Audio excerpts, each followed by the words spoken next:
எனக்கு ரொம்ப சந்தோஷமா இருக்குமா. நீ உன் வேலையில மட்டும் கவனமா இருக்க கூடாது. உன் குடும்பத்துல மருமகளா உன்னோட கடமைய சரியா செய்யணும். அதே நேரம் ஒரு மனைவியா உன்னோட கடமையையும் சரியா செய்யணும். அது மட்டும் பத்தாது, உன்னோட குழந்தைக்கு நீ அம்மாவா இருந்து எல்லா பொறுப்பையும் கவனமா செய்யணும். சரியாடா? நீங்க சொல்றபடி நான் செய்யறேன்பா. நீங்க என்ன நினைச்சு கவலைப்படாதீங்க என்று கூறிய மகளை பெருமையாக பார்த்தவர் அவள் தலையை இழுத்து உச்சியில் இதழ் பதித்து, நல்லா இருடா என்று கூறி கார் கதவை திறந்துவிட அவள் உள்ளே சென்று அமர்ந்து கொள்ளவும் 2 குழந்தைகளையும் அவள் கையில் கொடுக்க அனைவரிடமும் விடை பெற்று ஆதியும் அவளை அழைத்துக் கொண்டு தங்கள் வீட்டிற்கு புறப்பட்டான். சிறிது நேரத்திலேயே அவர்கள் இருவரும் தங்கள் வீட்டிற்கு வந்து சேர்ந்ததும் குழந்தையை தூக்கி கொண்டு உள்ளே வர அப்பொழுது கண்மணியும் கௌதமியும் வந்து 2 குழந்தைகளையும் வாங்கி கொண்டனர். வைஷு, குழந்தை இன்னைக்கு எங்க கூடவே இருக்கட்டும். ரொம்ப நாளாச்சு எங்க கூட படுத்து. எங்களுக்கும் குழந்தைங்க கூட இருக்கணும்னு ஆசையா இருக்குது. அதனால நீங்க 2 பேரும் மேல போய் தூங்குங்க என்று கூறியதுதான் தாமதம். உடனே ஆதியை பார்க்க அவனோ அவளை பார்த்து கண்ணடித்து உதட்டில் ஒரு மர்ம புன்னகையை சிந்தினான். அடப்பாவி, இவரே எப்ப சான்ஸ் கிடைக்கும்னு பாத்துட்டு இருக்காரு. அதுக்கு தோதா இந்த அத்தை வேற எப்படி சொல்றாங்க. அப்போ இன்னைக்கு நைட்டு ஒரு கச்சேரி கன்ஃபார்ம் தாண்டி வைஷு என்று மனதுக்குள் நினைத்து கொண்டவள் வேண்டுமென்றே அவனை வெறுப்பேற்றலாம் என்று நினைத்தாள். இல்லத்த, பரவாயில்ல, நானே பாத்துக்கிறேன். நீங்களும் காலையில இருந்து அங்கதானே இருந்தீங்க. உங்களுக்கும் டயர்டா இருக்கும். நீங்க போய் ரெஸ்ட் எடுத்துக்கோங்க என்று கூறவும், அதெல்லாம் ஒன்னும் பிரச்சனை இல்ல, நீங்க மேல போங்க என்று கூறி அவர்களை அனுப்பி வைக்க வைஷுவும் தயக்கத்துடனே படியேறி சென்றாள். ஆனால் அதற்கு முன்பாகவே ஆதி அங்கிருந்து சென்றிருந்தவன் தங்களது அறைக்குள் நுழைந்து கொண்டு, இவளுக்கு எவ்வளவு ஒரு திமிரு. அதான் அம்மா குழந்தைய பாத்துக்கிறேன்னு சொல்றாங்கல்ல, மேல வர வேண்டியது தானே. வர வர இவளுக்கு ரொம்ப கொழுப்பு அதிகமாயிடுச்சு. மேல வரட்டும், பேசிக்கிறேன் என்று கூறியவன் வேகமாக குளியலறைக்குள் புகுந்து குளித்து முடித்துவிட்டு உடைமாற்றும் அறைக்குள் சென்று உடையை மாற்றிக்கொண்டு வெளியே வர மெதுவாக மேலே ஏறி வந்த வைஷு அப்பொழுதுதான் தங்கள் அறைக்கதவை திறந்து கொண்டு உள்ளே வந்தவள் உடைமாற்றும் அறையிலிருந்து வெளியே வந்த ஆதியை பார்த்தவளுக்கு சிரிப்புதான் வந்தது. அட பாவி மனுஷன், குளிச்சு கிழிச்சு தயாரா இருக்கிறானே என்று நினைக்க அதே நேரம் அவளுடைய மனசாட்சி அவளிடம் கேள்வி கேட்டது. இப்போ எதுக்கு நீ இவ்வளவு சீன் கிரியேட் பண்ற? அவன் உன்கிட்ட இப்படி பாசமா நடந்துக்கிறதோ, உன்கிட்ட உரிமை எடுத்து நடந்துக்கிறதோ உனக்கு பிடிக்கலையா? அப்படி பிடிக்கலன்னா அவன் கிட்டயே ஓப்பனா சொல்லிட வேண்டியது தானே. பிடிக்காமலாம் இல்ல, சும்மா விளையாடி பாக்கலாம்னு நினைச்சேன். அது மட்டும் இல்ல, இன்னைக்கு எனக்கு கொஞ்சம் டயர்டா இருக்குது. வேற எதுலயும் இன்ட்ரெஸ்டும் இல்ல. அட முட்டாள், நீ என்ன நினைச்சுக்கிட்டு இருக்க உன் புருஷனை பத்தி? நீ இப்படி எல்லாம் சொன்னா அவன் இதுக்கு மேல உன்னை தொந்தரவு பண்ணுவான்னு நீ நினைச்சுக்கிட்டு இருக்கியா? இத்தனை நாள் வாழ்ந்து வாழ்ந்து இன்ன வரைக்கும் அவனை பத்தி உன்னால சரியா புரிஞ்சுக்க முடியலன்னா உன்ன மாதிரி முட்டாள இந்த உலகத்திலேயே கிடையாது என்று தன் மனசாட்சி தன்னை காரி துப்பியது. ஆமால, ஆதி மத்த ஹஸ்பண்ட் மாதிரி கிடையாது. என் விஷயத்துல அவர் ரொம்ப நல்லவர். எனக்காக எத்தனை தடவை விட்டு கொடுத்து போயிருக்காரு. இன்னைக்கு நிச்சயமா என்னால முடியாதுன்னு சொன்னா கண்டிப்பா அவர் கேட்டுப்பாரு என்று நினைத்து கொண்டவள் வேகமாக அவன் அருகே சென்று ஆதி என்று அழைக்க அவளை கண்டு கொள்ளாமல் நேராக பால்கனிக்கு சென்று தன் போனை எடுத்து யாருக்கோ போன் செய்தான். என்ன இவரு என்ன கண்டுக்காம போறாரு? சரி, அதுவும் நல்லதா போச்சு. நம்ம போய் ட்ரெஸ் மாத்திட்டு வந்து படுக்கலாம் என்று நினைத்தவள் இரவு உடையை மாற்றிக்கொண்டு வந்து மெத்தையில் படுக்க போக அப்பொழுதுதான் ஆதி யாரிடமோ போனில் பேசிக் கொண்டிருப்பது அவள் காதுகளில் தெல்ல தெளிவாக விழுந்தது. என்ன அனன்யா, இவ்ளோ நாள் கழிச்சு எனக்கு கால் பண்ணியிருக்க, அப்புறம் எப்படி இருக்க, எங்க இருக்க என்று கேட்கவும் அந்த அனன்யா என்ற பெயரை கேட்டவளுக்கு ஒரு நிமிடம் தூக்கி வாரி போட்டது. மெதுவாக அங்கே எதையோ தேடுவது போல வந்தவள் பால்கனியில் அவன் என்ன பேசுகிறான் என்று ஒட்டு கேட்க ஆரம்பித்தாள். அதே நேரம் அவள் தன் பின்னால் வேண்டுமென்றே அங்கும் இங்கும் அழிந்து கொண்டிருப்பதை பார்த்தவனுக்கு அப்பொழுதுதான் அவளை வெறுப்பேற்றலாம் என்று மனசுக்குள் ஒரு திட்டம் உதித்தது. நான் நேத்துதான் இந்தியா வந்தேன் ஆதி, அதான் உன்னை மீட் பண்ணலாம்னு நினைச்சேன். அதுக்காக தான் கால் பண்ணேன். ரொம்ப டைம் ஆச்சுன்னு நினைக்கிறேன். நாளைக்கு நான் உனக்கு கால் பண்றேன், ஓகேவா என்று கூற அதே நேரம் வைஷுவை வெறுப்பேற்ற நினைத்தவன், என்ன அனன்யா, எவ்வளோ நாள் கழிச்சு நீ என்கிட்ட பேசுற? இப்படி பட்டுன்னு போனை வச்சா என்ன அர்த்தம் என்று கேட்க அனன்யாவிற்கும் ஒரு நிமிடம் ஒன்றுமே புரியவில்லை. என்ன இந்த ஆதி இப்படி எல்லாம் பேசுற? ஆளே கிடையாதே, இன்னைக்கு என்ன இப்படி எல்லாம் பேசுறான்? ஒருவேளை கல்யாணத்துக்கு அப்புறம் ரொம்பவே மாறிட்டான் போல இருக்குது என்று மனதுக்குள் நினைத்தவள், இல்லாதி, உனக்கு ரொம்ப நேரம் பேசினா பிடிக்காது, அதனாலதான் நான் போன் கட் பண்ணலாம்னு நினைச்சேன். மத்தபடி எனக்கு ஒன்னும் பிரச்சனை இல்ல. நீ பேசினா நான் தாராளமா நான் பேசுவேன். எனக்கு என்ன பிரச்சனை இருக்கு? சரியாதி, நாளைக்கு நம்ம மீட் பண்ணலாமா? ஒரு நிமிடம் யோசித்தவன், சரி, எப்ப மீட் பண்ணலாம், எங்க மீட் பண்ணலாம் என்று கேட்க உடனே அனன்யாவோ, எனக்கு இங்க பெருசா எந்த இடமும் ஞாபகம் இல்ல. சோ நீ ஏதாவது ஒரு இடத்த சூஸ் பண்ணு, நம்ம அங்கேயே மீட் பண்ணலாம். சரி, ஓகே, ஹோட்டல் மெரிடியன்ல நாளைக்கு டின்னருக்கு மீட் பண்ணலாம், சரியா? வாவ் ஆதி, சான்ஸே இல்ல. டின்னருக்கு, அதுவும் நீ என் கூட? என்னால சுத்தமா நம்ப முடியல. உண்மையதானே சொல்ற? சப்போஸ் என்னை ஏமாத்திர மாட்டியே? என்ன அனன்யா, நீ எனக்கு எவ்வளவு க்ளோஸ். உன்ன போய் நான் ஏமாத்துவனா? நாளைக்கு கண்டிப்பா ஈவினிங் 7 o'clock ஷார்ப்பா மெரிடியன் ஹோட்டல்ல நான் உன்ன டின்னருக்கு மீட் பண்றேன். தேங்க்யூ ஆதி, தேங்க்யூ சோ மச். சரி, அப்ப நான் போனை வச்சிடுறேன். ஓகே, குட் நைட் என்று கூற அவளும் குட் நைட் என்று முகம் முழுவதும் புன்னகையுடன் போனை கட் பண்ண, ஆதியும் போனை வைத்துவிட்டு அங்கு வைஷ்ணவி என்று ஒரு ஜீவன் இருப்பது போலவே நினைக்காமல் வேகமாக சென்று உறங்குவதற்காக மெத்தையில் படுத்துக் கொண்டான். போகும் அவனையே முறைத்து பார்த்து கொண்டிருந்த வைஷ்ணவிக்கு காதிலிருந்து புகை வராத குறைதான். இந்த ஆதிக்கு எவ்வளவு ஒரு திமிரு இருக்கணும். இத்தனை நாள் இல்லாம இப்ப என்ன புதுசா இவருக்கு கேர்ள் ஃபிரெண்ட்ஸ் எல்லாம்? இது யாரு என்னன்னு தெரிஞ்சுக்கலனா ஐயோ மண்டையே வெடிச்சிடுமே. வைஷு, இப்போதைக்கு நீ வேற எதை பத்தியும் நினைக்காத, டைரக்டா போயிட்டு அவர்கிட்டயே கேட்டு என்று முடிவெடுத்தவள் வேகமாக வந்து அவனை எழுப்பலாம் என்று பார்க்க அவன் அதற்குள் உறங்கிவிட்டான். என்ன, அதுக்குள்ள தூங்கிட்டாரு? ஒருவேளை சும்மா காட்டி நடிக்கிறாரோ என்று யோசித்தவள் வேகமாக அவன் தோள்பட்டையை பிடித்து உலுக்கி, ஆதி என்றதும் அடித்து பிடித்து எழுந்தவன், என்னடி என்னாச்சு என்று சலித்து கொண்டு கேட்க, என்ன ஆதி, இப்பதான் பால்கனில இருந்து வந்தீங்க, அதுக்குள்ள எப்படி உங்களால தூங்க முடிஞ்சது? இது என்ன கேள்வி? மனசுக்கு ரொம்ப ரிலாக்ஸா இருந்துச்சு, அதான் படுத்த உடனே தூங்கிட்டேன். நீ ஏன் இன்னும் தூங்காம இப்படி பேய் மாதிரி உட்காந்துக்கிட்டு இருக்க? எது பேய் மாதிரி உட்காந்துட்டு இருக்கனா? எல்லாம் என் நேரம் தான். சரி, இப்ப நான் தூங்குவா? அது எப்படி? நான் தூங்காத போது நீங்க மட்டும் தூங்க முடியும்? இப்போ உனக்கு என்னடி பிரச்சனை? இப்ப நீங்க யார்கிட்ட பேசிட்டு வந்தீங்க? என்னோட ஃப்ரெண்ட் அனன்யா கிட்ட.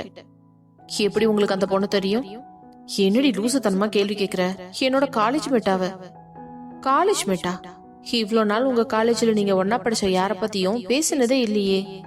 சரி, விஸ்வானாக்கும் ஹரிமாமாவுக்கும் இந்த அனன்யாவை தெரியுமா என்று நக்கலாக கேட்க, ஏன் தெரியாம என்ன?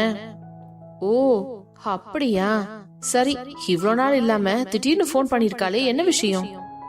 அதுவா, அவ யூஎஸ் போய் செட்டில் ஆகி ரொம்ப வருஷம் ஆயிடுச்சு. நேத்து தான் இந்தியாவுக்கு வந்தாலாம், அதான் என்ன மீட் பண்ணணும்னு கேட்டா. அவ எதுக்கு உங்களை மீட் பண்ணணும்? இது என்ன கேள்வி? அவ என்னோட ஃப்ரெண்டு, அதனால மீட் பண்ணணும்னு நினைக்கிறதுல ஒன்னும் தப்பே கிடையாது.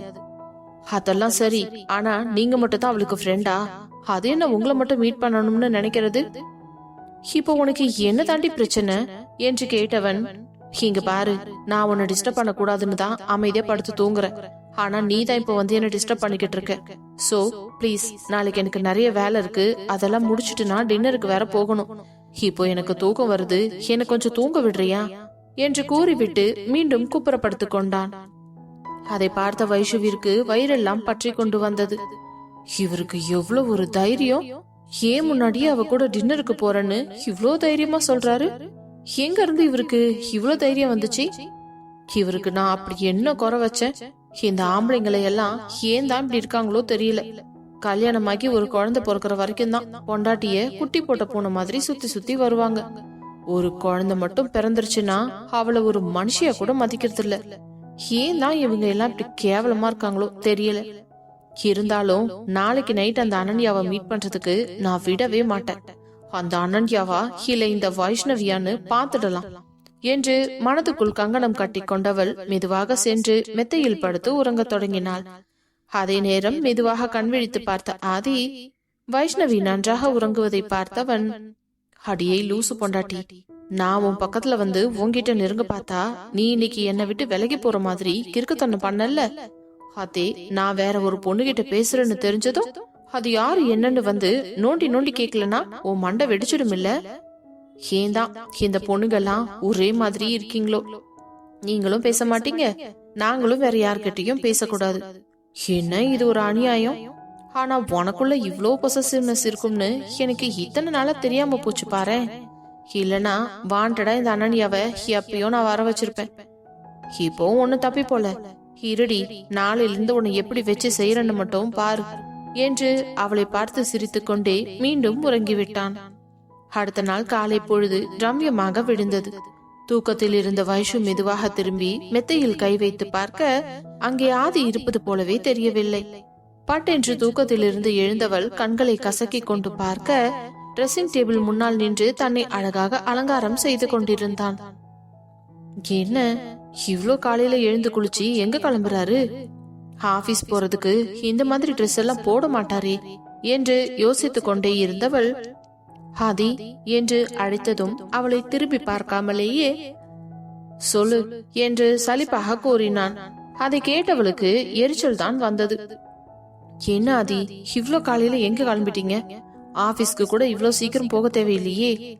என்ன வைஷு, ஆபீஸ்க்கு போனாதான் இவ்வளவு சீக்கிரம் கிளம்பணும்னு ஏதாச்சும் இருக்குதா என்ன என்று கேட்டவன் தலைவாரி கொண்டிருக்க அவன் போட்டிருந்த உடையை பார்த்தவளுக்கு கொஞ்சம் ஆச்சரியமாகத்தான் இருந்தது. ஆபீஸ் போறதுக்கு எதுக்கு இப்படி கேஷுவலா ட்ரெஸ் பண்ணியிருக்கீரு என்று யோசித்துக் கொண்டிருந்தவளை கண்ணாடி வழியை பார்த்தவன், எதுக்குடி என்ன இப்படி உத்து உத்து பாத்துக்கிட்டு இருக்க? என்ன விஷயம்? இல்ல, ஆபீஸ் போறேன்னு சொல்றீங்க, ஆனா ஃபேண்ட் டிஷர்ட்ட போட்டுட்டு போறீங்களே. ஆபீஸ் போகும்போது நீங்க வேற மாதிரி கெட்டப்ல தானே போவீங்க. அது சரி, ஆபீஸ்க்கு எப்பவும் ஒரே மாதிரி தான் போகணும்னு அவசியம் கிடையாது. அதுவும் இல்லாம இன்னைக்கு அனன்யா கூட கொஞ்சம் வெளியில போற வேலை இருக்குது, அதனாலதான் இந்த ட்ரெஸ்ஸ போட்டிருக்கேன். என்ன என்று அதிர்ச்சியாக மெத்தையில் இருந்து எழுந்தவள், என்ன அதை சொல்றீங்க? நீங்க நைட்டு டின்னருக்கு தானே போறதா பிளான் இருந்துச்சு. ஆமா ஆமா, டின்னருக்கு போற மாதிரி தான் பிளான் இருந்துச்சு. ஆனா அவளுக்கு இங்க சென்னையை சுத்தி பார்க்கணுமா, அதான் என்ன வர முடியுமான்னு கேட்டா. எனக்கும் இன்னைக்கு பெருசா வேலை இல்ல, அதனால நானும் ஓகே சொல்லிட்டேன். இப்போ போயிட்டு ஆபீஸ்க்கு போற மாதிரி ட்ரெஸ் போட்டுட்டு அவ கூட சுத்தனா நல்லாவா இருக்கும்? இப்ப பாரு, இந்த ஜீன்ஸ் பேண்ட், டி ஷர்ட், இந்த கூலர் எல்லாம் எனக்கு எவ்வளவு அழகா இருக்கு. இந்த மாதிரி நான் வெளியில போய் ரொம்ப நாளாச்சு என்றவன் மீண்டும் ஒரு முறை கண்ணாடியில் தன் தலையை சரி செய்து கொண்டு, சரி ஓகே, நான் கிளம்புற மணியாகுது. என்ன ஆதி, நீங்க பாட்டு இப்படி கிளம்பி போனா என்ன அர்த்தம்? இன்னைக்கு ஆபீஸ் போகணும் இல்ல, நான் மட்டும் தனியா எப்படி போக முடியும்? வைஷு, உன்கிட்ட ஒரு முக்கியமான விஷயத்த சொல்ல மறந்துட்டேன். இன்னைக்கு மார்னிங் ஃபுல்லா நான் ஆபீஸ்க்கு வரமாட்டேன். முடிஞ்ச அளவுக்கு நீயே பாத்துக்கோ. ஏன்னா அவ கூட ஷாப்பிங் போறேன், எப்போ முடியும்னு கரெக்டா சொல்ல முடியாது.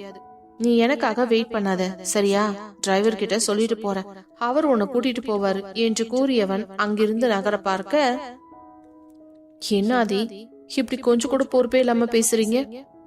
உங்க பொண்டாட்டி பத்தி உங்களுக்கு எந்த கவலையும் இல்ல, உங்க ஃப்ரெண்டு தான் உங்களுக்கு முக்கியமா போயிட்டாங்க இல்லையா என்று முகத்தை பாவமாக வைத்துக் கொண்டு கேட்டாள். என்ன வைஷு, இப்படி எல்லாம் பேசுற? சரி, நீ இன்னைக்கு ஆபீஸ் போகலனா வீட்லயே இருந்து ரெஸ்ட் எடு. நான் அனன்யா கூடவே ஆபீஸ் போயிட்டு கொஞ்சம் முக்கியமான வேலையெல்லாம் முடிச்சிட்டு அதுக்கப்புறமா ஷாப்பிங் கிளம்புறேன் என்று கூறவும், என்னடா இவரு எந்த சைடு போனாலும் கோல் போடுறாரு, எப்படித்தான் இவரை சமாளிக்கிறது தெரியலையே என்று மனதிற்குள் புலம்பிக் கொண்டிருந்தவள், இட்ஸ் ஓகே, நீங்க கிளம்புங்க, நான் ஆபீஸ் பாத்துக்கிறேன் என்று சலிப்போட கூற, ஆர் யூ ஷூர்? அப்புறம் நான் போனதுக்கு அப்புறம் நீ ஃபீல் பண்ணக்கூடாது. கண்டிப்பா ஃபீல் பண்ண மாட்டேன், இப்போதைக்கு நீங்க கிளம்புங்க என்று கூறியவள் வேகமாக எழுந்து குளியலறைக்குள் புகுந்து கொண்டாள். போகும் அவளையை பார்த்தவன், ஏண்டி என்னையவே வெறியேத்திரியா? உன்னை எப்படி எல்லாம் வெறியேத்திர மட்டும் வெயிட் பண்ணி பாரு, அப்பதான் என்னோட அருமை என்னன்னு உனக்கு புரியும் என்றவன் வேகமாக அந்த அறையிலிருந்து கிளம்பி வெளியே சென்று விட்டான். கீழே சென்றவனுக்கு வேண்டுமென்றே அவளிடம் இப்படி விளையாடி கஷ்டப்படுத்துவதற்கு மனம் வரவில்லைதான். இருந்தாலும் அவள் நேற்று இரவு தன்னை அலட்சியப்படுத்துவது போல நடந்து கொண்டது அவனுக்கு பெரிய வருத்தமாக இருந்தது. பரவாயில்ல, என் பொண்டாட்டியோட பொசசிவ்னஸ் தூண்டிவிட்டு வேடிக்கை பார்த்து ரசிக்கிறது கூட நல்லாவே இருக்கு என்று நினைத்தவன் வேகமாக வீட்டை விட்டு வெளியேற பார்க்க, அப்பொழுது கண்மணியும், ஹாதி, என்ன இவ்வளவு சீக்கிரம் எங்க கிளம்பிட்ட? அதுவும் இல்லாம உன்னை பார்த்தா ஆபீஸ்க்கு போற மாதிரி தெரியலையே. அம்மா, என் ஃப்ரெண்ட் அனன்யா யூஎஸ்ல இருந்து வந்திருக்கா, அவளுக்கு சென்னையை சுத்தி பார்க்கணுமா, குறிப்பா ஷாப்பிங் பண்ணணும்னு சொன்னா, அதான் மாலுக்கு கூட்டிட்டு போலாம்னு கிளம்புற. ஏன் ஆதி, நீ என்ன இன்னும் சின்ன பையனா அவளை கூட்டிட்டு சுத்துறதுக்கு? உனக்கு கல்யாணமாகி பொண்டாட்டி இருக்கா, அவ என்ன நினைப்பான்னு உனக்கு கொஞ்சமாச்சும் அக்கறை இருக்குதா இல்லையா? அம்மா, அவ அப்படியெல்லாம் நினைக்கிற ஆளே கிடையாது. அதுவும் இல்லாம அவகிட்ட சொல்லிட்டு தான் போறேன். இப்ப நான் கிளம்புறேன், எனக்கு டைம் ஆச்சு. காலையில டிஃபனையாவது சாப்பிட்டு போப்பா. இல்லம்மா, நான் அவ கூட வெளியவே பிரேக்ஃபாஸ்ட முடிச்சுக்கிறேன் என்று கூறினான். சரிப்பா, என்னவோ பண்ணு, அப்புறம் உன் இஷ்டம் என்று கூறவும் வேகமாக காரை எடுத்துக்கொண்டு அனன்யாவை வர சொல்லி இருந்த ஷாப்பிங் மாலிற்கு சென்று சேர்ந்தான். அவன் அங்கு செல்லும் பொழுதே மணி 9:30. ஆதி கார் பார்க்கிங்கில் காரை நிறுத்திவிட்டு என்ட்ரன்ஸில் பார்க்க அங்கே அவனுக்காக காத்து கொண்டிருந்த அனன்யா வேகமாக வந்து அவனை அணைத்து விடுவித்து, ஹாய் ஆதி, உன்னை பார்த்து எவ்வளவு வருஷம் ஆச்சு தெரியுமா? எப்படி இருக்க? திரும்ப உன்கிட்ட பேசுவேன், உன்னை பாப்பேன்னு நான் எதிர்பார்க்கவே இல்லடா. நீ சொல்ற மாதிரி எனக்கு தோணல, ஆனா எனக்கு அப்படிதான் இருந்துச்சு. சரி, என்ன ஷாப்பிங் பண்ண போறேன்னு சொல்லிட்டு எதுக்கு கூப்பிட்ட? அதுவும் இல்லாம நான் ஒன்னும் வெட்டியாவும் இல்ல, எனக்கு ஏகப்பட்ட வேலை இருக்கு. இன்னொரு வாட்டி இப்படி எல்லாம் என்ன கூப்பிடுற வேலை வச்சுக்காத சொல்லிட்டேன். சாரி ஆதி, எனக்கு இங்க கொஞ்சம் பர்ச்சேஸ் பண்ணணும்னு ஆசையா இருக்கு. ஆனா தனியா வர்றதுக்கு ஒரு மாதிரி சங்கடமாவும் இருந்துச்சு. அதுவும் இல்லாம எனக்கு இங்க எதுவும் பழக்கம் இல்ல, எல்லாம் மறந்தும் போச்சு. அதுதான் உன்னை கூப்பிட்டேன். நானும் படிக்கிறதுக்கு மட்டும்தான் இங்க வந்தேன். படிச்சு முடிச்சுட்டு மறுபடியும் ஃபாரின் போயிட்டேன். எனக்கு நிறைய இடம் மறந்தும் போயிடுச்சு. இந்த ஊருக்கு வந்து எனக்கு ஏதாவது ஆயிடுச்சுன்னா அப்புறம் ஃப்ரெண்டுன்னு நீ மட்டும் தானே இருக்க என்று கண்ணை கசக்க, சரி வா என்று அவளை அழைத்து கொண்டு ஷாப்பிங் மாலுக்குள் சென்றவன் அவள் அலைந்து அலைந்து ஷாப்பிங் செய்வதை எல்லாம் பார்த்து வெறுத்து போய்விட்டான். ஏனே இவ இவ்ளோ ஷாப்பிங் பண்றா? கடுப்பா இருக்குது. வயசு கூட வந்திருந்தா எவ்வளவு ஜாலியா இருந்திருக்கும். இவ என்னடான்னா ஷாப்பிங் பண்றதுக்குன்னே பிறந்திருப்பா போல இருக்கே என்று புலம்பிக் கொண்டே நின்றிருக்க, அதே நேரம் அவனுடைய போன் அடிக்கும் சத்தம் கேட்டதும் பாக்கெட்டில் இருந்த போனை எடுத்து பார்க்க போனின் திரையை பார்த்தவனுக்கு சந்தோஷமாக இருந்தது. இவ்வளவு நேரம் இருந்த வெறுப்பெல்லாம் மொத்தமாக தூர தூக்கி போட்டது போல இருக்க, போனை எடுத்தவன், ஹலோ வைஷு, சொல்லு என்று யதார்த்தமாக கேட்க, என்ன ஆதி, என் பேரு வைஷுங்கிறதெல்லாம் உங்களுக்கு ஞாபகம் இருக்குதா? என்னடி லூசு மாதிரி பேசிக்கிட்டு இருக்க? அப்புறம் எப்படி இருக்காங்க உங்க ஃப்ரெண்டு? அவ பேர் என்ன? அவளுக்கு என்ன, சும்மா ஜம்முன்னு இருக்கா. இப்போ உனக்கு என்ன பிரச்சனை? எதுக்கு போன் பண்ண? அத மட்டும் சொல்லு. இப்போ நீங்க எங்க இருக்கீங்க? நான் சொல்லிட்டு தானே வந்தேன் அவ கூட ஷாப்பிங் போறேன்னு. இப்ப மால்ல தான் இருக்கேன். என்ன ஆதி, கொஞ்சம் கூட இப்படி பொறுப்பு இல்லாம இருக்கீங்க? ஆபீஸ்க்கு வரணும் உங்களுக்கு தோணலையா? இப்போ நீங்க ஷாப்பிங் போறது ரொம்ப முக்கியமா? ஏய், அவளுக்கு இந்த ஊர்ல யாரையும் தெரியாது, அதனாலதான் நான் கூட்டிட்டு வந்தேன். அதுக்கு நீங்க தான் போகணுமா? வேற யாரையாவது அனுப்பி வைக்க வேண்டியது தானே என்று அவள் கோபமாக கேட்க, அவனுக்கு உதட்டில் லேசாக புன்னகை தோன்றியது. என்னடி உனக்கு இப்ப பிரச்சனை? நான் தான் அவளோட ஃப்ரெண்ட், அதனாலதான் நான் கூட்டிட்டு வந்தேன். ஏதாவது முக்கியமான விஷயம் சொல்றதா இருந்துச்சுன்னா சொல்லு, அப்படி இல்லையா நான் போனை வைக்கிறேன். எதுக்கு தேவையில்லாம டைம் வேஸ்ட் பண்ணிட்டு சண்டை போட்டுட்டு இருக்க? எது, நான் சண்டை போறேனா? இப்ப எல்லாம் நான் பேசுறது உங்களுக்கு சண்டை போடுற மாதிரி இருக்குதா? சரி சரி, அவ்வளோ கஷ்டப்பட்டு ஒன்னும் நீங்க என்கிட்ட பேச தேவையில்லை. நான் போனை வைக்கிறேன். அப்புறம் ஒரு நிமிஷம், நீ ஆபீஸ்க்கு போயிட்டியா? வந்துட்டேன்.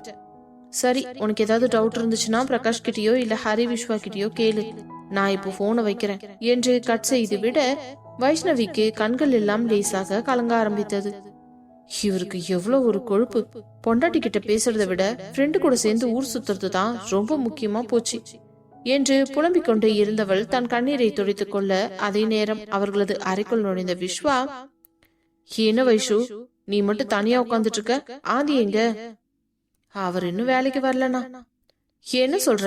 போயிலே அடிச்சாலும் ஒரு நாள் கூட ஆபீஸ்க்கு லீவ் போட மாட்டான் என் நண்பன். இன்னைக்கு எப்படி ஒன்ன மட்டும் அனுப்பி வச்சுட்டு அவன் வராம இருக்கான்?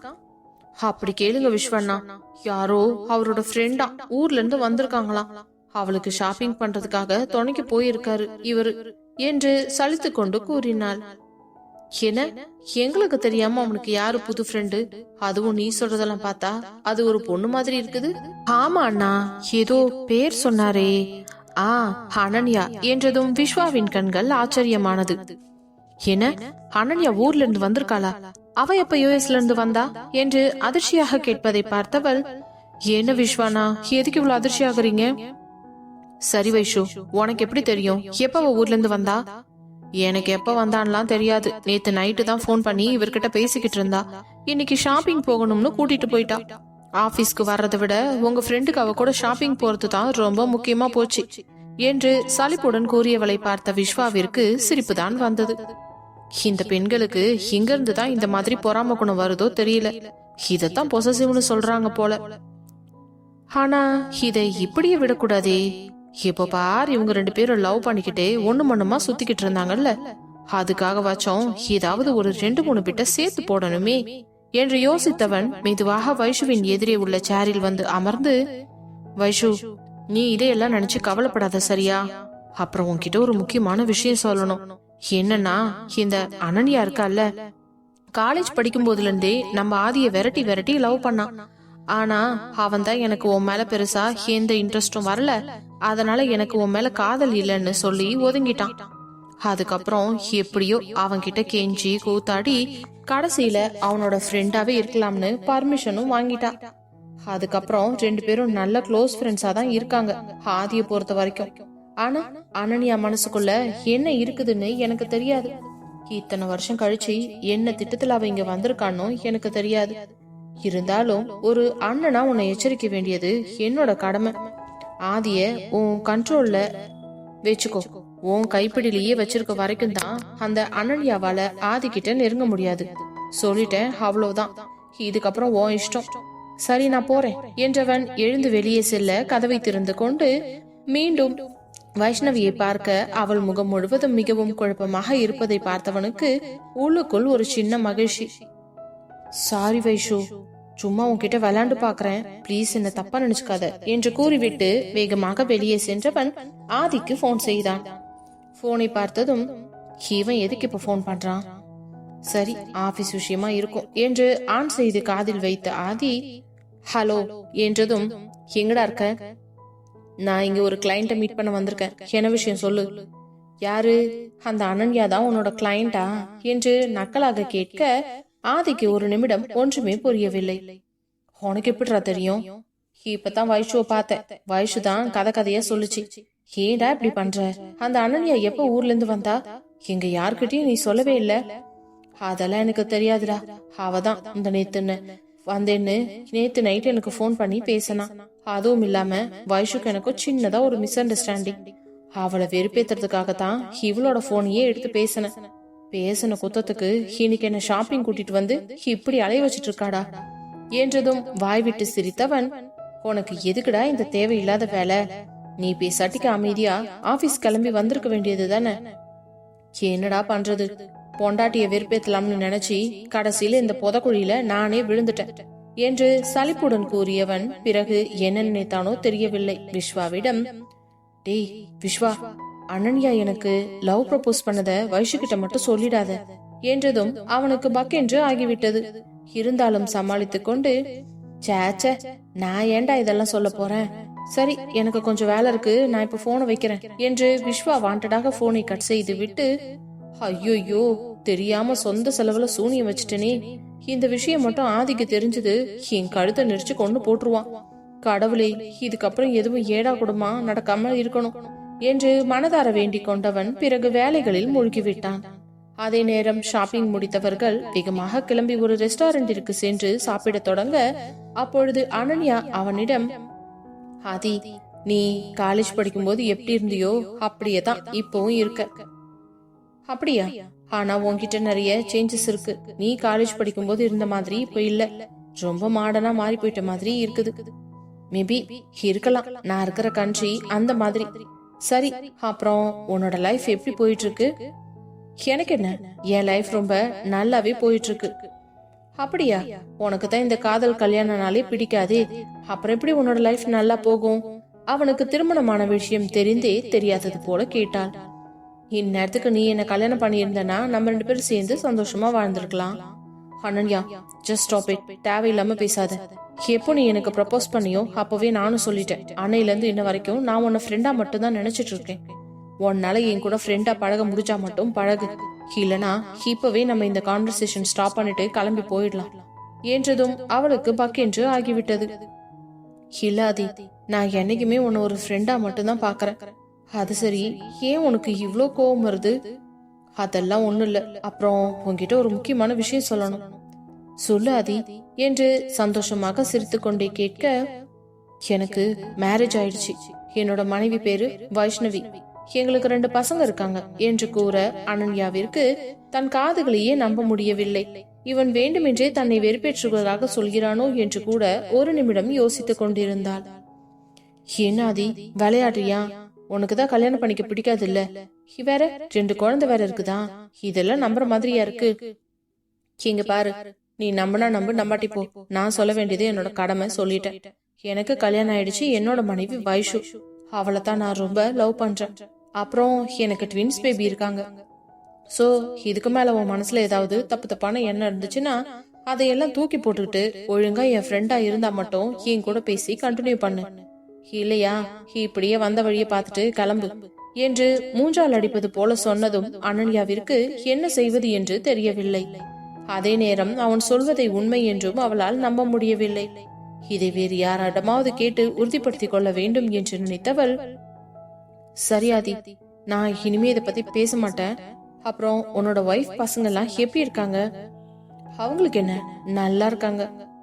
உன்னோட ஒய்ஃப் என்ன பண்றாங்க? அவ இப்போ எங்களோட கம்பெனில தான் டைரக்டரா ஜாயின் பண்ணியிருக்கா. இப்ப கூட ஆபீஸ்ல தான் இருப்பான் என்று பெருமையாக கூற, அதே நேரம் அனன்யாவிற்கு உள்ளுக்குள் கொஞ்சம் வயிற்றெரிச்சலாக இருந்தது. இது அனைத்துமே தான் அனுபவிக்க வேண்டிய வாழ்க்கை என்று அவள் மனதுக்குள் தோன்ற, அதை இப்பொழுது ஆதியிடம் வெளிக்காட்டினால் அவனிடம் இருக்கும் நட்பு கூட தனக்கு கெட்டுவிடும் என்று பயந்து கொண்டு இருந்தவள், வா சூப்பர் ஆதி, சரி கிளம்பலாமா? எனக்கு பசிக்குதுன்னு சொல்லிதானே ரெஸ்டாரண்ட் கூட்டிட்டு வந்த, ஆனா சாப்பிடாம போற? இல்ல, ரொம்ப நேரம் ஷாப்பிங் பண்ணிட்டு இருந்ததுல எனக்கு கொஞ்சம் தலைவலியா இருக்கு. நான் உடனே ரூமுக்கு போகணும். நம்ம இன்னொரு நாள் மீட் பண்ணலாம். இப்ப நான் கிளம்புறேன் என்று வேகமாக அவன் பதிலை கூட எதிர்பார்க்காமல் தன் காரில் ஏறி புறப்பட்டு சென்றாள். போகும் அவளையே வெறுத்து பார்த்து கொண்டிருந்த ஆதி மீண்டும் தன் காரை எடுத்துக்கொண்டு நேராக அலுவலகத்திற்கு புறப்பட்டு வந்தான். அவன் அறைக்குள் நுழையும் பொழுதே வைஷு மிகவும் சீரியஸாக வேலை பார்த்து கொண்டிருந்தாள். அவன் வருவதை பார்த்தவள் அவனை கண்டு கொள்ளாமல் மீண்டும் தனது கணினியில் கண்களை பதித்துக் கொண்டு வேலை பார்க்க, அவளை பார்த்து கொண்டே வந்தவன் உதட்டில் லேசாக சிரிப்பு மட்டும் வந்தது. நேராக தன்னுடைய அறைக்கு சென்றவன் ஆபீஸில் அணியும் உடைகளை மாற்றிக்கொண்டு வந்து அவனது கேபினில் அமர்ந்து வைஷுவை திரும்பி பார்த்தான். அப்பொழுதும் அவள் தீவிரமாக வேலை செய்து கொண்டிருப்பதை பார்த்து புன்னகைத்துக் கொண்டே, என்ன வைஷு, நான் வந்தது கூட கண்டுக்காம அவ்வளோ பிஸியா வேலை பார்த்துட்டு இருக்கியா? என்ன ஆதி, உங்களுக்கு ஏதாவது வேணுமா? நீங்க இவ்வளவு தூரம் வெயில போய் ஷாப்பிங் அது இதுன்னு சுத்திட்டு வந்திருப்பீங்க. உங்களுக்கு ஃப்ரெஷ் ஜூஸ் ஏதாச்சும் எடுத்துட்டு வரவா என்று கேட்க அவளை எரிப்பது போல முறைத்தவன், எனக்கு ஜூஸ் வேணும்னா எனக்கு வாங்கி குடிக்க தெரியும். நீ ஒன்னும் இந்த ஆபீஸ்ல என்னோட எடுபடி கிடையாது. இந்த கம்பெனியோட டைரக்டர், புரிஞ்சுதா என்று அவன் கூறும் பொழுது அந்த ஒரு நிமிடம் அவளுக்கு உள்ளுக்குள்ளே பட்டாம்பூச்சி பறப்பது போலத்தான் இருந்தது. இருந்தாலும் அவன் அந்த அனன்யா கூட சேர்ந்து ஷாப்பிங் சென்று வந்திருக்கிறான் என்று நினைக்கும் பொழுதே அவள் உள்ளமெல்லாம் பற்றி கொண்டு எரிந்தது. அந்த கோவத்தை எப்படி காட்டுவது என்று தெரியாமல் தவித்தவளோ, சரி ஓகே, எனக்கு கொஞ்சம் வேலை இருக்குது, நான் அப்புறம் பேசுறேன் என்று மீண்டும் கணினியில் தன் முகத்தை புதைத்துக் கொண்டாள். அடேங்க அப்பா, என் பொண்டாட்டிக்கு இவ்ளோ பொசசிவ்னஸ் வரும்னு நான் எதிர்பார்க்கவே இல்லையே. நேத்து நைட்டு என் கூட தனியா ரூம்ல இருக்கிறதுக்கு அவ்வளவு சீன் போட்டா, இப்ப பாரு எவ்வளோ வயிற்றுச்சல் பாடுறா. இருக்கட்டும் என்று மனதில் நினைத்து கொண்டவன் ஒரு மர்ம புன்னகையை சிந்திவிட்டு மீண்டும் தனது கணினியில் புகுந்து தன்னுடைய அன்றாடைய வேலைகளை பார்க்க தொடங்கிவிட்டான். அதே நேரம் வைஷுவின் போன் அடிக்கும் சத்தம் கேட்க அந்த போனை எடுத்து பார்த்தவள் வெறும் நம்பர் மட்டும் வந்ததில் குழம்பினாள். யார் இது, நமக்கு புது நம்பர்ல இருந்து கூப்பிடுறாங்க என்று குழம்பிக் கொண்டே இருந்தவள் ஆதியை பார்க்க அவனோ அவளுக்கும் தனக்கும் சம்பந்தமில்லை என்பதை போல வேலை செய்து கொண்டிருந்தான். பிறகு ஒரு முடிவுக்கு வந்தவள் போனை எடுத்து ஹலோ என்று சொன்னதும், ஹலோ வைஷு என்று அவளுக்கு பரிச்சயமான குரல் ஒன்று கேட்டது. ஆனால் அது யார் என்று அவளால் பட்டென்று கண்டுபிடிக்க முடியவில்லை. ஆமா, நான் வைஷு தான் பேசுறேன், நீங்க யாரு என்று கேட்டதும் ஆதியின் காதுகள் கூர்மையானது. யார் இவளுக்கு புது நம்பர்ல இருந்து கால் பண்ணிருக்காங்க என்று யோசித்துக் கொண்டிருக்க அதே நேரம் போனில் வைஷு, வைஷு ஏன் குரல கூட மறந்துட்டியா, நான் தான் ஜீவா என்றதும் அவள் ஒரு நிமிடம் அமைதியாக யோசித்தவள் பின்பு ஞாபகம் வந்தவளாக, டேய் ஜீவா என்று கூறியதுதான் தாமதம். ஆதிக்கு ஒரு நிமிடம் இதயமே வெடித்து சிதறியது.